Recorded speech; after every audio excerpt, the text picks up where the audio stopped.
Salut tout le monde et bienvenue dans Let's Talk Venture, le podcast des voyageurs, backpackers et aventuriers aux folles histoires.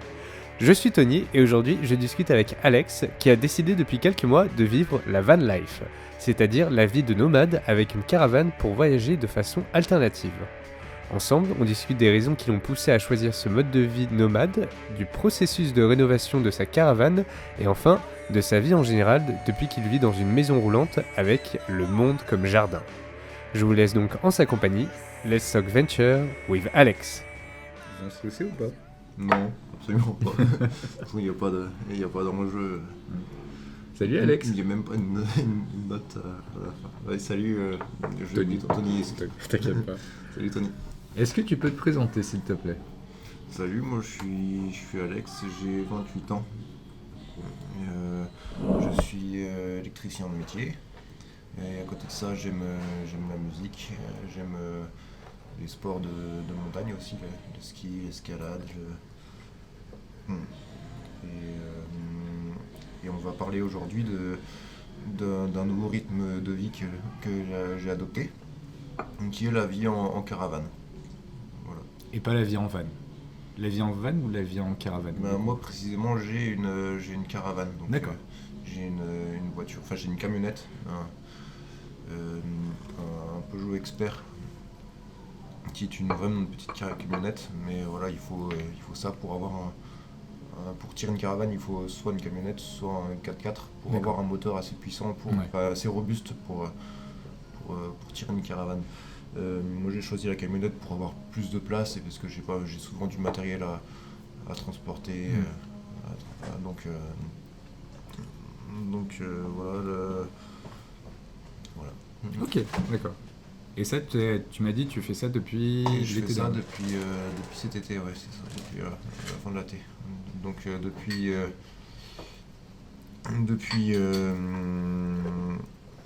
en fait, ça fait vraiment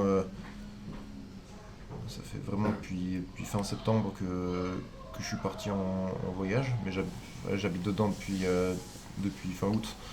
C'est une caravane que j'ai achetée dans un piteux état et je l'ai acheté en février dernier. J'ai passé 5-6 mois à la rénover entièrement. Donc j'ai fait l'extérieur, l'intérieur, la carrosserie, la peinture.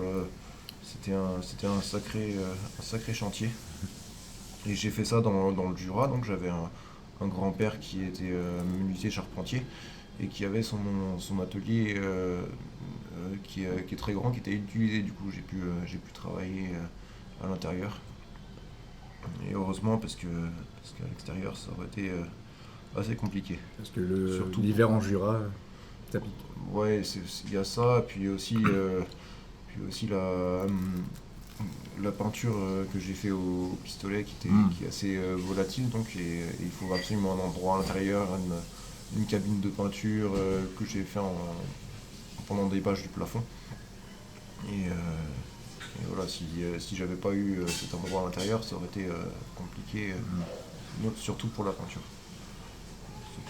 Surtout qu'il fallait poncer, enfin avant il fallait tout poncer la tôle, donc j'avais pas envie de laisser la tôle poncer à l'air, à l'humidité de l'extérieur, quoi. Ok. Voilà. Comment ça se passe? Voilà, pour l'instant ça se passe bien, c'est même plutôt agréable. Même si pour le début il y a pas mal de choses qui sont pas optimisées, genre les rangements qui sont un peu galères, donc au fur et à mesure de vivre dedans, les rangements je vais devoir optimiser les rangements, les choses comme ça, le chauffage ou plein de petites choses. Pour l'instant, je sais pas encore non plus mes panneaux solaires. Ouais. Donc, au fur et à mesure de la vie, j'aurai un petit peu plus de confort. Et pour l'instant, depuis fin août, je suis resté dans le Jura parce que je travaille en intérim à côté côté de ma rénovation de caravane. Donc j'ai D'accord. fini ma mission d'intérim. J'ai fini ma mission d'intérim là-bas et après je suis parti, je me suis pris un mois de vacances, j'en avais bien besoin. Avec, donc j'étais dans la Drôme avec une petite copine qui elle a son camping-car et elle travaillait pour plusieurs agriculteurs quoi, Ouais. qui faisaient enfin elle travaillait pour une entreprise qui sous-traitait la main d'œuvre à des vignerons, à des fruitiers. Et du coup son employeur lui prêtait un terrain et j'ai pu la rejoindre et rester sur ce terrain pendant un bon mois et demi. Trop bien. C'était super, on est dans une forêt d'acacias avec d'autres saisonniers que j'ai rencontrés, voilà, des chiens, des chats, c'était la vie en pleine nature. Et voilà, après quand il a fallu rebosser un petit peu forcément, des sous, donc j'ai trouvé déjà une mission d'intérim à Valence, donc c'était pas très loin de là où j'étais, mais Valence c'était un peu compliqué parce qu'il n'y avait pas d'endroit où se poser, que ce soit camping ou terrain d'un agriculteur. Il n'y avait pas d'endroit proche de Valence, donc il y avait pas mal de routes le matin. Donc, du coup j'ai changé d'endroit et je suis allé à Montélimar où j'ai trouvé un camping qui était beaucoup pas cher par rapport à la norme quoi. Et qui était proche du centre-ville où je travaillais quoi.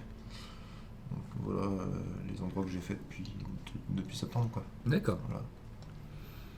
Avant, du coup, tu vivais dans combien de mètres carrés? Et là, du coup, t'es passé dans combien de mètres carrés, du coup? Bah, avant, je vivais dans. Alors, j'ai eu plusieurs appartes. Donc, une coloc. On va dire que avant, je suis passé d'appartement en coloc à 3 colocataires pour 70 ou 80 mètres carrés. Et là, la caravane, elle fait 6 mètres de long en comptant la flèche, mais bon, en surface vraiment habitable, ça fait 8-9 mètres carrés. D'accord. Avec un petit espace de stockage aussi dans ma camionnette. Et bon, je vais rajouter aussi un coffre de toit pour avoir un peu plus de rangement. D'accord. Et là, le rangement manque. Mais voilà, le jardin est immense. Le jardin, c'est le monde entier. Ouais, c'est ça. Ça, c'est le gros avantage à chaque fois. C'est ça le bonhomme, c'est sûr que bon, ça fait partie du délire d'avoir un petit espace, mais bon, j'ai un espace suffisant quoi. J'ai mon lit, qui est un lit simple. Comme je suis grand, j'ai un lit de 2m10 qui passe pas en largeur, donc je l'ai mis en long. D'accord. Et j'ai pas besoin de le faire. On voit beaucoup de gens qui sont en camion ou en van et qui ont besoin de transformer leur canapé ou leur banquette en lit tous les soirs. Moi j'ai opté pour un lit fixe que j'ai pas besoin de refaire tous les soirs. Voilà, c'est un petit confort qui me prend de la place, c'est sûr, mais c'est un confort. Après je suis pas gêné par le manque de place. Mais j'ai tout ce qu'il me faut dedans quoi. Je peux accueillir des gens, je peux mettre une table au milieu qui fait que je peux accueillir 6 personnes pour un apéro éventuellement. Voilà, Tu m'as donné un détail notamment qui m'a beaucoup impressionné. Tu as réussi à caser une batterie dedans. Ouais, j'ai du matériel de musique. J'ai pas mal de matériel de musique et d'ailleurs c'est pour ça que c'est une des raisons qui a fait que je suis parti en caravane, c'est que en appartement, bah, c'est compliqué de jouer de la batterie pour les voisins en dessous, quoi, généralement, alors même quand on est en camping où il y a des voisins qui sont relativement proches, bah, on n'est pas, on est quand même séparés par un bon volume d'air et les gens généralement n'entendent pas après je joue pas non plus à fond dedans hein. J'atténue les pots avec des caoutchoucs, mais n'empêche qu'en appart dès que ça tape quoi, ça se ressent dans tout l'immeuble quoi. J'exagère un peu C'est un confort de pouvoir jouer sans déranger les voisins. Hmm. Mais elle me prend pas tant que ça de place, elle se cale dans un coin. Et voilà. D'accord. Du coup, jusqu'à présent, tu as réussi à bouger d'où à où Bah, on va dire depuis Valence, du Montpellier. Jura directement à la route que je t'ai dit tout à l'heure, le Jura puis Valence directement dans ce trajet. Donc, quoi que c'est pas vrai, je me suis arrêté quelques jours dans le nord de l'Isère, à Montclar. Il y avait un petit spot super sympa, c'était un parking public quoi. Ouais. Donc, avec un petit lac, il y avait des noyers, donc c'était la période des noix, j'ai pu remplir un petit sac de noix. Voilà, donc ça j'ai fait 2-3 balades autour là-bas. Bon voilà, c'était le temps de visiter le coin quoi. Mm. Et ensuite je suis directement allé à Valence et ses environs. Bon après, je reste pas tout le temps au même endroit. Bien que ça m'arrive de laisser la caravane au camping ou alors à l'autre endroit et de dormir dans ma camionnette quand j'ai des je veux partir sur un week-end par exemple assez loin, ça vaut pas le coup de déplacer toute la caravane et en plus ça consomme plus, donc c'est pour ça aussi que j'ai fait le choix de la caravane et pas du van. C'est que je trouve ça plus écologique, car la caravane c'est un objet plus durable quoi. Je veux dire, un camping-car, une fois que le moteur il lâche, c'est soit on a des frais assez énormes, soit on jette, alors que la caravane, bon, éventuellement il peut y arriver un accident, mais bon ça on n'est pas maître. Il peut y arriver éventuellement des problèmes de roue, mais bon, au pire du pire, on a l'essieu à changer, et la caravane est repartie pour une deuxième vie quoi. Donc ça, faut surveiller le châssis et la roue, mais c'est un objet qui est beaucoup plus durable qu'un van ou un camping-car. Et en plus de ça, si par exemple j'ai un trajet à faire, j'ai un aller-retour à faire depuis le camping ou depuis le terrain dans lequel je suis et que je dois aller voir je sais pas, mes parents pour un week-end à 2-3 heures de route de là, bah j'ai pas à déplacer tout le poids de ma maison quoi. Et du coup ça moins consommer d'essence pour les petits trajets. Comment ça se passe du coup la vie en van, mais notamment en France, même si t'as pas de point de comparaison, mais c'est quoi les points positifs que tu trouves et les points négatifs que tu vois? Bah, les points positifs, bah pour moi il y avait surtout le bruit quoi, c'est le premier avantage. Financier un petit peu, ça dépend. Financier, ça dépend des opportunités tout simplement. Mais c'est vrai si pour quelqu'un qui doit payer le camping, qui va au camping tous les jours et tout, qui habite dans un camping, c'est moins intéressant qu'un loyer, parce qu'on a toujours l'entretien mécanique en plus. Donc, tous les gens qui ont un vieux camion ou un camping-car, c'est à peu près 100 € par mois de moyenne d'entretien mécanique. Donc à ça, ajouter de l'essence que tu consommes un peu plus que quelqu'un qui a une voiture normale. Ça fait, s'il faut payer un camping 300 € par mois, ça fait vite son prix quoi. Son prix. Après faut trouver des astuces pour pouvoir être chez un agriculteur, faire un petit woofing. Voilà, faut s'arranger, parce que sinon tu t'en sors pas. D'accord. Mais c'est vrai que là, du coup, pendant un mois et demi, j'ai pu être sur un endroit sans payer le loyer. Ça fait quand même des autres côtés quoi. Donc financier, mais le plus gros avantage c'est de voyager quoi. De toute façon c'est le but. De toute façon faut pas se dire moi je vais aller en camion, en van parce que j'ai besoin d'économiser un peu d'argent. Bah, la plus grosse raison c'est de voyager et de voir, et de voyager pas de la même manière que quelqu'un qui a qui a un appartement et qui va poser 2 semaines de vacances pour partir visiter un endroit et faire je sais pas, le plus de monuments possible ou le plus de marches possible pour voir le plus de. Moi, le voyage en caravane ou en van, c'est aussi du voyage pour vivre avec les populations locales. Tu vas travailler. Bonjour. Tu vas travailler avec les populations locales, donc c'est un moyen de s'intégrer aussi, quoi. C'est de travailler avec voilà, la population locale, d'aller dans les mêmes, de partager les endroits, voir tout ça. D'accord. Et d'y aller pas forcément en saison touristique non plus, où on est vu comme des touristes de masse. C'est pas pareil. Moi, c'était un de mes grands questionnements par rapport à la vie en van, c'est comment tu allies ton envie de voyager et ta possibilité de rencontrer du monde, par exemple en ville, dans différents endroits qui, entre guillemets, sont presque inaccessibles en fait en van ou en caravane en fait.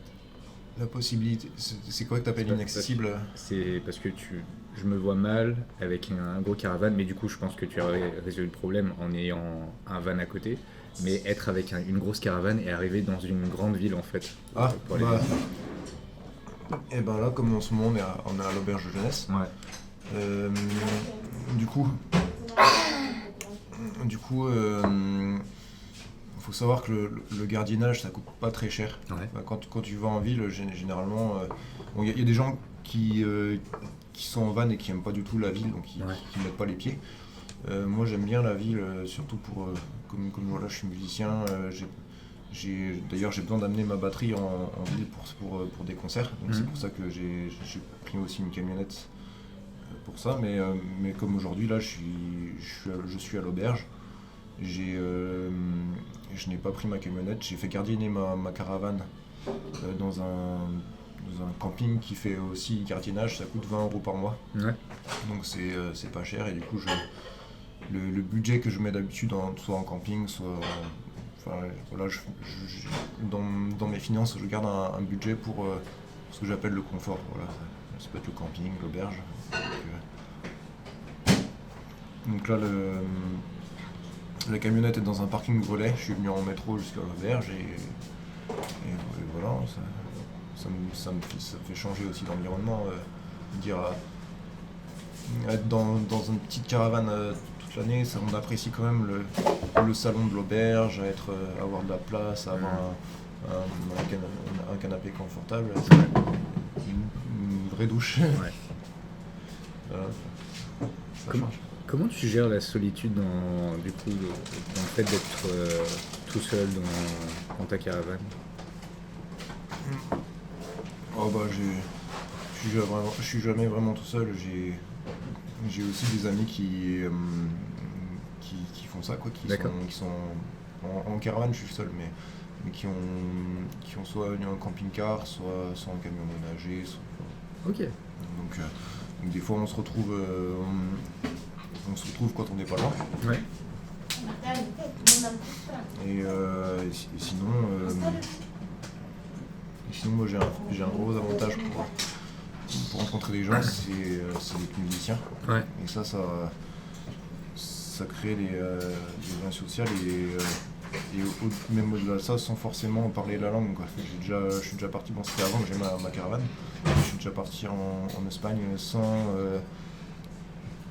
sans parler la langue, et j'ai pu sociabiliser avec des locaux, juste en jouant de la guitare. Les gens viennent me voir et j'aimerais bien jouer un petit coup avec toi. Et voilà, après ça on partage éventuellement le repas et un apéro à essayer de parler en anglais, à essayer de parler. Voilà, Non, mais c'est une bonne réponse. Moi, j'aime bien. Mais franchement, ouais, depuis le début, je me suis pas senti. Mais après, je suis pas non plus parti super loin de chez moi. D'accord. Je suis originaire de Savoie, donc la Drôme. J'ai beaucoup d'amis à Grenoble, donc aussi. Donc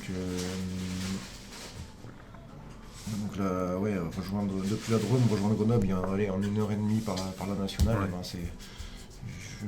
j'ai pu retrouver ma bande de copains, quoi. D'accord. Pour les personnes du coup qui sont en van, en tiny house, en caravane, t'auras des coins à conseiller dans le coin? Où se poser? Euh, euh, ouais, bah disons qu'il y a des endroits qui m'ont marqué. Je vais dire qu'en fait il y a une application qui est bien connue des Vinelifers, comme on appelle ça, des nomades. C'est Park Fortnite qui est une application qui est une carte tout simplement et qui répertorie tous les endroits qui sont tous les endroits où c'est possible de se garer, Ouais. ou que ce soit gratuitement, que ce soit des campings, ça peut être le camping à la ferme. Ça, j'ai pas encore eu l'occasion de le faire parce que je sais pas ce que c'est. Mais c'est un très bon. Ça a l'air très bien. C'est un agriculteur qui propose 2 ou 3 places de camping. Donc comme il y a vraiment pas beaucoup de monde, ça rend la chose assez conviviale. Ouais. Et c'est moins cher que le camping. Généralement, les prix sont de 6 à 8 euros par nuit. Contrairement à un camping où c'est rare de trouver en dessous de 10 euros. À ma table.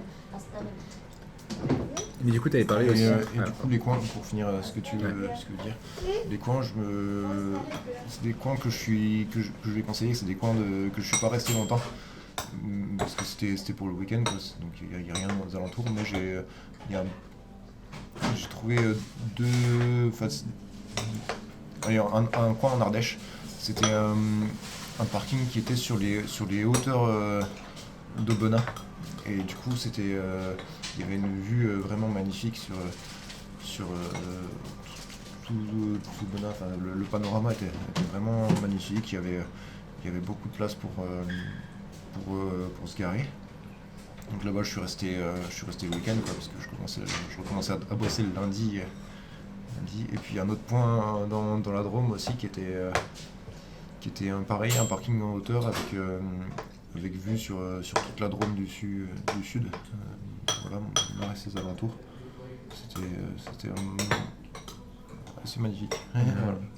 Trop cool. Ça marche. Et ma question du coup c'était, tu m'avais dit s'il y a la possibilité aussi de contacter les gens qui proposent du woofing et potentiellement travailler pour eux et se faire rester sur leur terrain, c'est ça? Ouais, il y a des gens qui proposent ça. D'accord. J'ai pas encore eu l'occasion de faire. Parce que déjà parce que mon métier d'électricien fait que les possibilités pour moi de travailler en électricité sont enfin, il y a du travail partout, quoi. Je veux dire, je me pointe dans une ville, je fais 3-4 agences d'intérim, la semaine prochaine, la semaine d'après, ça y est, j'ai du boulot. Il y a toujours une entreprise qui a un concours sur son chantier et qui cherche un gars en plus. Voilà, même si à l'entretien d'embauche, t'es honnête, hein, tu dis moi je suis là pour le temps du chantier, ça peut être une semaine ou 2-3 mois. Je suis pas dans l'optique de signer un CDI, non. Ouais, pas de problème, moi j'ai un coup de bourre. Enfin, c'est que ça, il y a toujours besoin d'un électricien en plus, Ouais. sur un chantier. Surtout à Montélimar, là, il y a eu le tremblement de terre. Du coup, ce qui a fait qu'il y a eu beaucoup de boulot en plus. Enfin, il y a eu pas mal de chantiers en plus. Parce qu'il y a eu pas mal de logements détruits, tout simplement. Donc voilà, il faut refaire. Ouais. Et par rapport au woofing, enfin par rapport à même, je veux dire, il y a aussi quand tu vas faire des vendanges, c'est possible de trouver des vendanges Parce que moi j'aime bien ça, faire les fruits. Cet été j'ai pas eu l'occasion de les faire, mais j'aime bien faire les fruits tout ça. Donc généralement ça arrive de trouver des vendanges où l'agriculteur te fournit le terrain gratuit. Et du coup tu gagnes ton salaire normal en plus de logement. C'est cool ça. Oui, c'est cool. Les vendanges généralement c'est nourri logé. Ouais, en plus. C'est un emploi qui sont logés. Donc toi, au lieu d'être logé dans un lit qui te fournit, t'es logé dans ta caravane que tu amènes. Et voilà. Et par rapport à mon travail d'électricien, la différence de salaire que j'ai entre faire des vendanges ou faire du chantier, ça équivaut au même si je paye le camping, quoi. Je veux dire, de gagner 300 € en plus en faisant l'électricien, voilà, c'est les 300 € qui servent à payer le camping, quoi. D'accord. Donc ça revient au même. Ok. T'avais abordé ça par rapport à l'Espagne, où t'avais fait des jolies rencontres. Est-ce que tu peux me... J'ai fait des rencontres en étant musicien. T'as des jolies rencontres que t'as fait dont tu peux me parler? C'était il y a longtemps ça. C'était il y a longtemps. En plus c'était en Auvergne jeunesse d'ailleurs, à Séville. Donc j'étais parti il y a 15 jours. Je sais pas, il y avait comment il s'appelait, Pablo, je crois, le maître de l'hôtel, le seul qui parlait bien anglais. Ça doit être un espagnol qui parle anglais, c'est assez compliqué.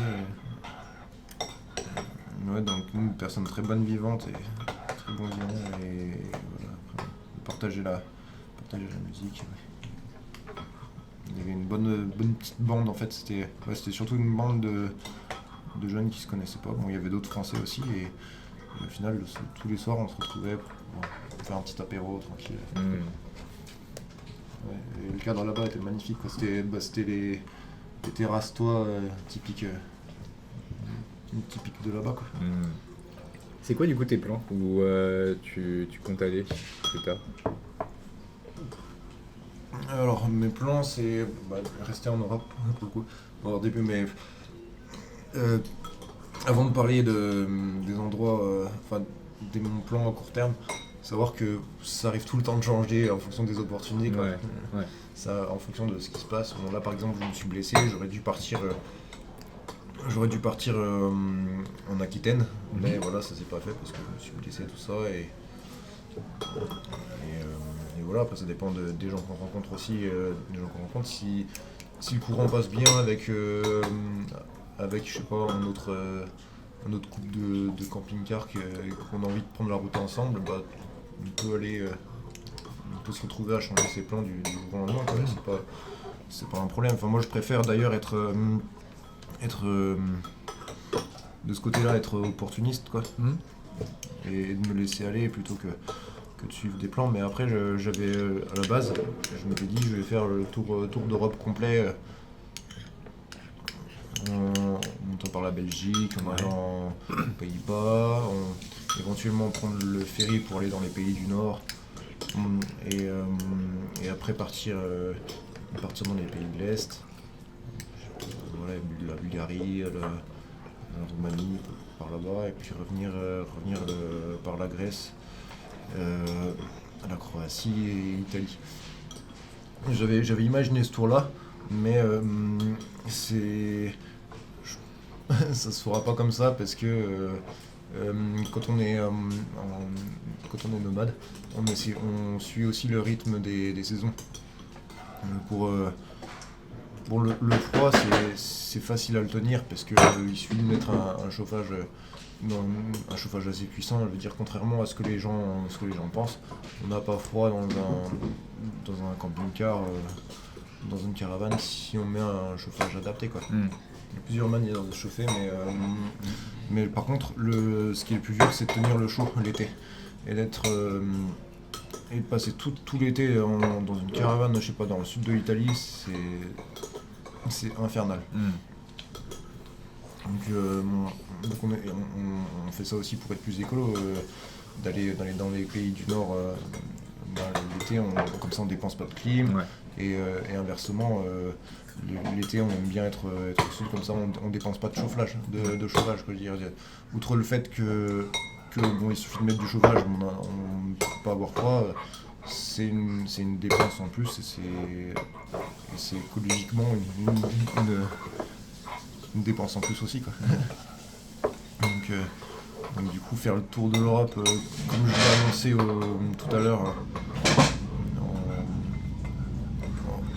en suivant la saison, ça sera trop court ou trop long. Enfin, ça sera trop long de faire ce tour-là sans s'adapter aux saisons, quoi. Je pense à plutôt du zigzag entre les pays du Nord et les pays du Sud en se décalant au fur et à mesure vers l'Est, quoi. Mais bon, je sais pas, parce qu'il y aura bien des moments où j'aurai envie de revenir à la maison. On verra bien, quoi. Il y a tellement, de toute façon, il y a tellement de choses à voir de partout que c'est dur de décider à l'avance ce qu'on va faire. D'accord, ok. Après, ouais, si j'ai un petit truc du coup, pour parler de mes plans à court terme, Ouais. c'est pour cet été là. Donc, au printemps, je sais pas encore ce que je fais. Est-ce que je vais voir une copine en Espagne ou pas? Je sais pas trop si ça vaut le coup, pour rester pas très longtemps là-bas. Mais j'ai prévu d'être en mai, juin en Belgique et dans le nord de la France. Donc j'ai quelques rendez-vous pour la musique là-bas, donc je vais me tenir ça je suis sûr que je vais m'y tenir. En juillet en Bretagne et en août en Aquitaine. Ok.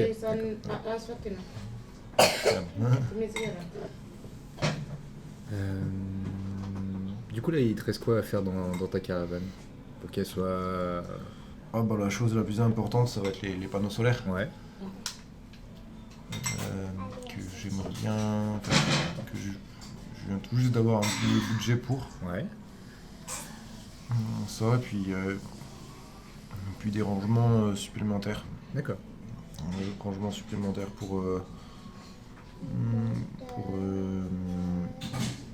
notamment dans la cuisine. Ouais.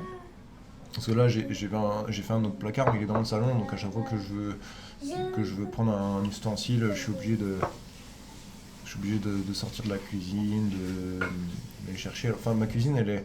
En fait, comme je suis grand dans une vieille caravane, je tiens pas debout de partout, en fait. Faut savoir ça, il y a un seul endroit dans la caravane que je tiens debout, c'est sous le lanterneau, donc la fenêtre de toit, qui est bombée. Qui est bombée, donc c'est le seul endroit où je tiens debout. Moi, ça me suffit, par exemple, pour être debout, pour faire mes étirements, quand on a besoin, des choses comme ça, quoi. Et le reste, je suis dans une position assez recourbée ou assis. Ma cuisine, plus j'ai construit une cuisine assise, où j'ai tout à portée de main. Donc c'est confortable, hein. C'est pas parce que c'est petit que c'est pas confortable, quoi. J'ai tout à portée de main, quoi. Mais n'empêche que là, si j'ai oublié un truc dans le salon, je suis obligé de me lever. Voilà, j'ai envie d'avoir plus de rangement dans la cuisine. Comme ça me libère en plus de la place dans le placard. Bon, là, cet hiver, vu que je me suis blessé, j'ai pas vraiment habité dedans de l'hiver. Ouais. Mais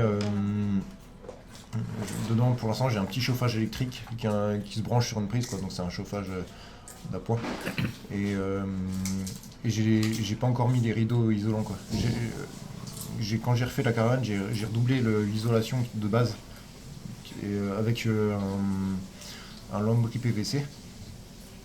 Et en fait, dans ce lambris-là, ça me fait une lame d'air. Donc ça fait comme s'il y avait un double vitrage partout dans la caravane. Voilà, c'est une lame d'air isolante. Ouais. Et en plus de ça, ce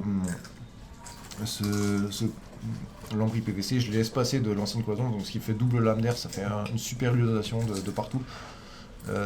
Sauf que mes vitres ne sont pas double vitrées. Ce qui me fait des ponts thermiques énormes. Et j'ai pas encore fait, mais il faut que je fasse des rideaux polaires pour avoir une isolation au niveau des fenêtres, quoi. Et là, peut-être, je sais pas, j'aimerais bien changer mon chauffage pour soit un chauffage à bois, une cheminée, quoi, soit un poêle à granulés. D'accord. Le poêle à granulés, c'est ce qu'il y a de mieux en ce moment en termes de confort. Et moi j'aime bien avoir un petit feu, quoi. C'est bien. Ça réchauffe le cœur. Ouais, ça va, c'est ça. c'est ça. Sans être indiscret, t'en as eu pour combien de budget jusqu'à présent? Alors, la voiture, c'est des. Je l'avais acheté 800 il y a 2 ans. Ouais. Donc c'était une voiture avec beaucoup de choses à faire dessus. Ouais. Donc j'ai fait pas mal de choses moi-même. Enfin, en fait, tout ce qui est carrosserie, tout ce qui est carrosserie, et enfin tout ce qui touche pas au moteur, je veux dire, même je fais moi-même parce que sinon t'en as pour des mille et des mille, quoi. Mais ouais, j'ai donc tout décabossé, sinon tout décabossé, refaire des points de rouille parce que ça passait pas au contrôle technique. Ouais. J'ai refait toutes mes serrures moi-même parce que je voulais une voiture qui ferme à clé, quoi. Donc déjà voilà, ça t'en as pour des dépenses à peu près, voilà, c'est pas des grosses dépenses, mais ça prend beaucoup de temps. Ouais. Pareil pour la caravane, la peinture, moi-même j'avais acheté 1000 euros dans un. Ouais, j'avais acheté 1000 euros parce que c'est un modèle qui était correct. La tôle est de l'aluminium, donc ça rouille pas. L'étanchéité était bonne. Bon, il y avait un peu. Bon, elle est de 1973, donc plus de 50 ans, voilà. Il y a des choses à faire.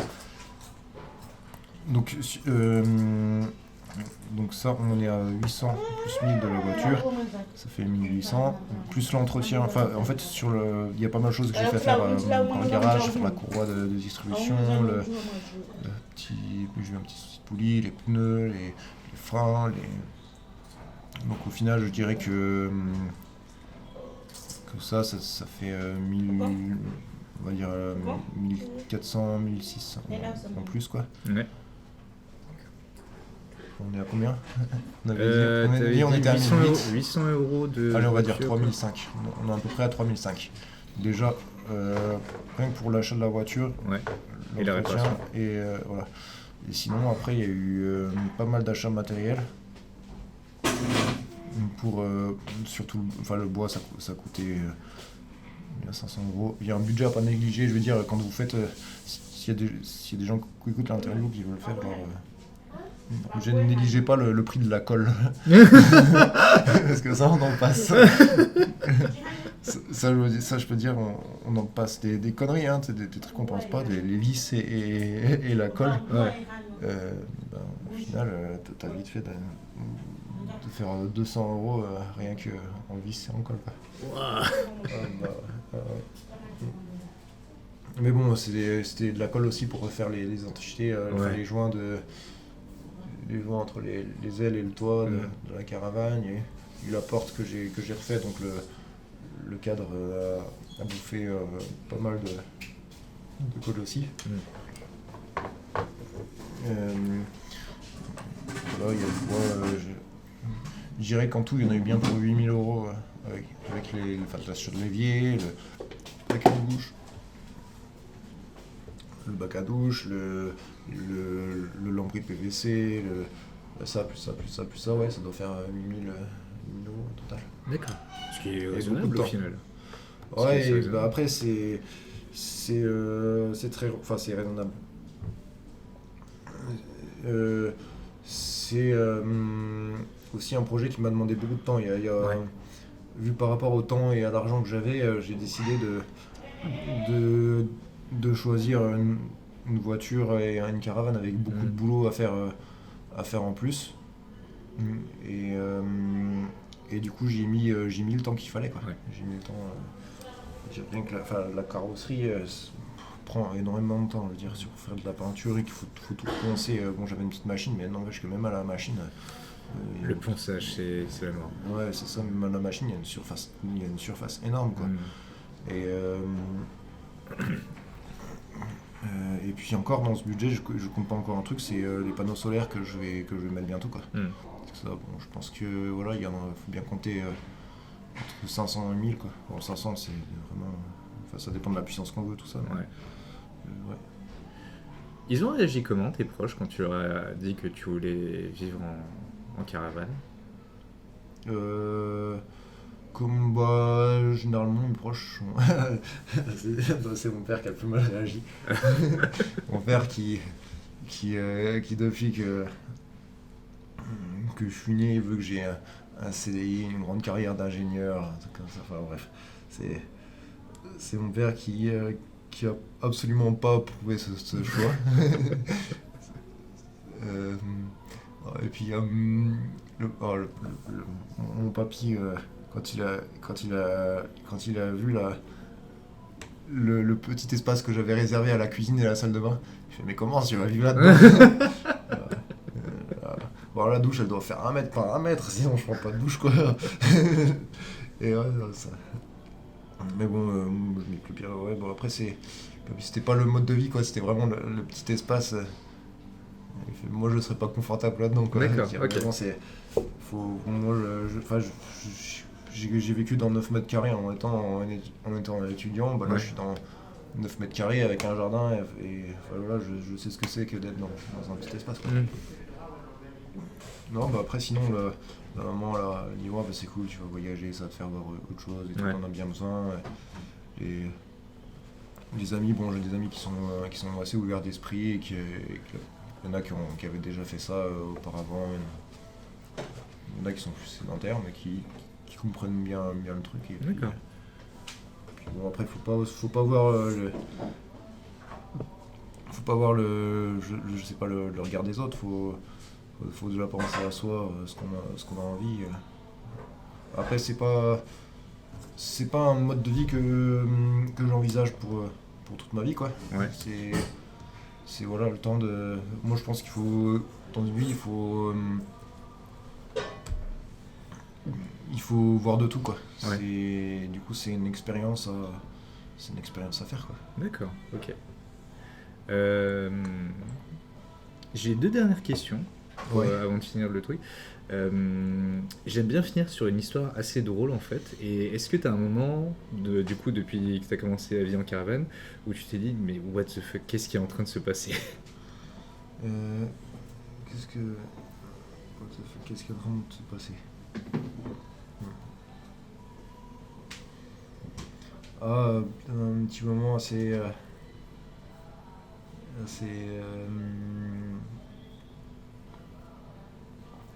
Ouais, ouais.